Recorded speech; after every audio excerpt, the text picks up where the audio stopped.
tapos hindi ko nagbabasa sa yung mga chismis. Pero kasi ko kahit nasa bench ka, nag-share tayo ng teammates mo. Ano? Yeah, hindi naman nag-struggle ka sa player, hindi naman kailangan mawala ka sa team. So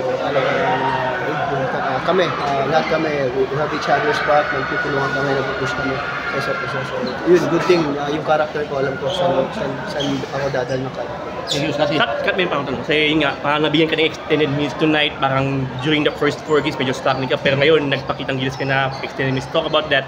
You provide gilas that win with your help. Well, una-una, yun nga, we just have to keep fighting every game. No? Hindi naman kailangan, may minutes ka, hindi ka pwedeng lumaban, wala kang minutes na kahit meron o wala, kailangan mo talagang lumaban, kailangan mo mag-cheer up sa mga kampi mo. So, para makakuha lang talaga ng panalo. So, kahit di naman naglalaro, kahit kung sino hindi man naglalaro sa amin, nakakapag-contribute naman kami sa practice, sa bench, so we have to stay positive every time. Yun, dahil nga sa tambak ito, posible kayong pumasok sa OQT. So, ano yung feeling na may chance pa kayo sa Paris at paano? Well, kung may chance kami, we have our lesson learned, alam namin. Especially ako, first time ko sa World Cup, alam ko na yung experience ko dito. So sana madala ko tong experience na to be more better as a player and makatulong sa team. Ano yung difference sa tingin mo sa PBA style kasi nag-MVP ka doon tapos sa FIBA?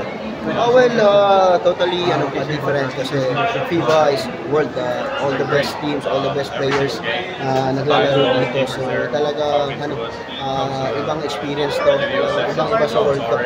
So when it comes sa playing style, American style, European style, African style, so talagang iba-iba yung playing style na. So talagang yung adjustment as a player na sa team talaga iba.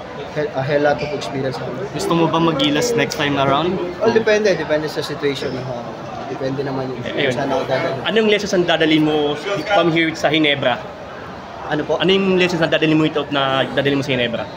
Marami yun nga, especially yung character ko, yung pinaka-character yung nabibuild ko dito. So, kung ano ako ngayon dito, mas naging solid yung character. Okay, thank you.